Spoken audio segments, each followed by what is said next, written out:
여러분, 혹시 이런 생각해 보신 적 없으세요?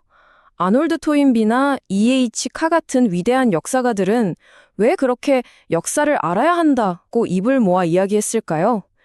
오늘 그들이 왜 그토록 역사를 강조했는지 그 깊은 의미 속으로 한번 들어가 보겠습니다. 요즘 우리 사회를 보면요, 어떠세요? 뭔가 건설적인 토론은 찾아보기 힘든데 서로를 향한 날선 비난과 혐오만 가득한 것 같지 않나요? 마치 우리 모두를 하나로 묶어주던 커다란 무언가가 사라지고 그 자리에 조각난 감정들만 둥둥 떠다니는 느낌이랄까요? 여기서 바로 이 질문을 던져봐야 합니다. 한때 우리에게 세상은 이런 곳이고 우리는 이렇게 나아가야 해 라고 말해주던 그 거대한 이야기, 이른바 거대 서사는 대체 어디로 사라져버린 걸까요? 자, 그 답을 찾기 위해서요. 먼저 이 거대한 이야기들이 어떻게 힘을 잃고 무너지게 됐는지 그 붕괴의 과정부터 차근차근 따라가 보겠습니다. 지난 수세기 동안 인류는 민주주의라던가 공산주의 같은 이념, 혹은 과학기술이 우리를 유토피아로 이끌 것이다 라는 믿음 속에서 살았어요. 이게 바로 거대 서사죠. 우리에게 공동의 목표를 주고 또 나아갈 방향을 알려주는, 뭐랄까 거대한 나침반 같은 거였습니다.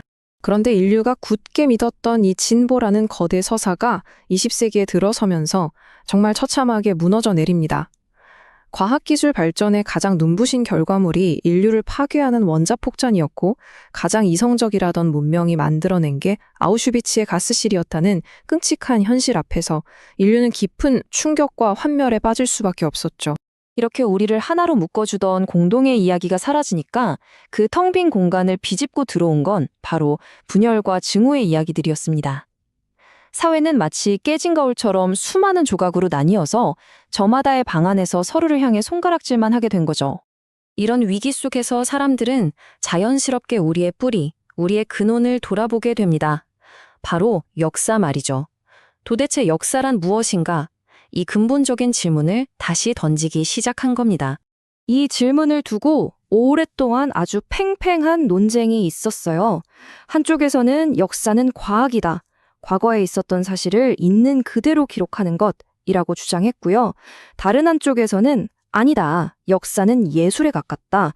현재의 관점에서 과거를 재해석하는 것일 뿐이라고 맞섰죠.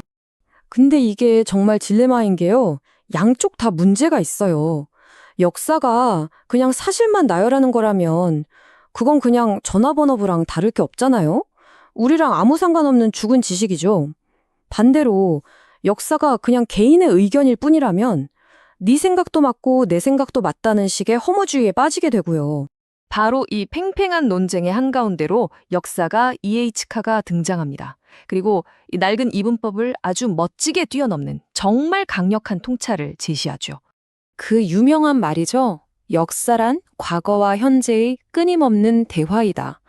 이 한 문장이 사실 모든 걸 바꿔놓았습니다. 역사를 박물관에 박제된 유물이 아니라 지금 여기 우리 곁에서 살아 숨쉬는 역동적인 과정으로 만들어버린 거예요. 이게 무슨 말이냐면요. 우리가 현재를 살아가면서 던지는 질문들이 과거라는 거대한 바다에서 어떤 조개를 주울지 결정한다는 거예요. 그리고 그렇게 주워올린 과거의 조개들이 다시 지금의 우리에게 새로운 의미와 깨달음을 주는 거죠. 서로 영향을 주고받는 겁니다. 자, E.H. 카가 이렇게 역사라는 과정 자체를 들여다봤다면 비슷한 시기에 아놀드 토인비는 한 발 더 나아가서 이 역사적 과정이 인류 문명 전체의 규모에서 어떻게 펼쳐지는지에 대한 거대한 그림을 그렸습니다. 토인비는 역사를 도전과 응전의 과정으로 봤어요.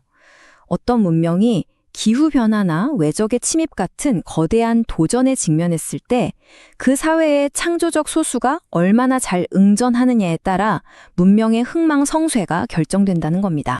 하지만 토인비는 여기서 아주 중요한 경고를 합니다. 문명을 성공적으로 이끌던 바로 그 창조적 소수가 현실에 안주하고 부패해서 자기들만의 이익을 챙기는 지배적 소수로 변질되는 순간 대중의 신뢰를 잃게 되고 결국 그 문명은 쇠퇴와 파멸의 길을 걷게 된다는 거죠. 바로 이 지점에서 카와 토인비의 통찰이 딱 만나는 겁니다.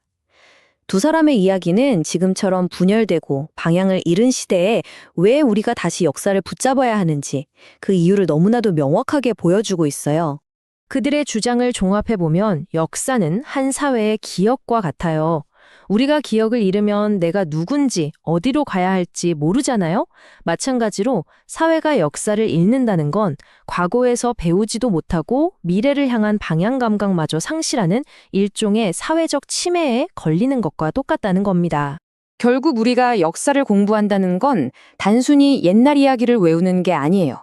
과거와의 끊임없는 대화를 통해 우리는 누구인가라는 정체성을 확인하고 과거의 실수를 통해 오늘 우리가 마주한 도전에 어떻게 응전할지 그 지혜를 배우는 과정인 거죠. 자, 이제 이 질문이 우리에게 남습니다. 더 나은 내일을 만들기 위해 지금 우리 사회는 과거와 어떤 대화를 시작해야 할까요? 여러분은 어떻게 생각하시나요?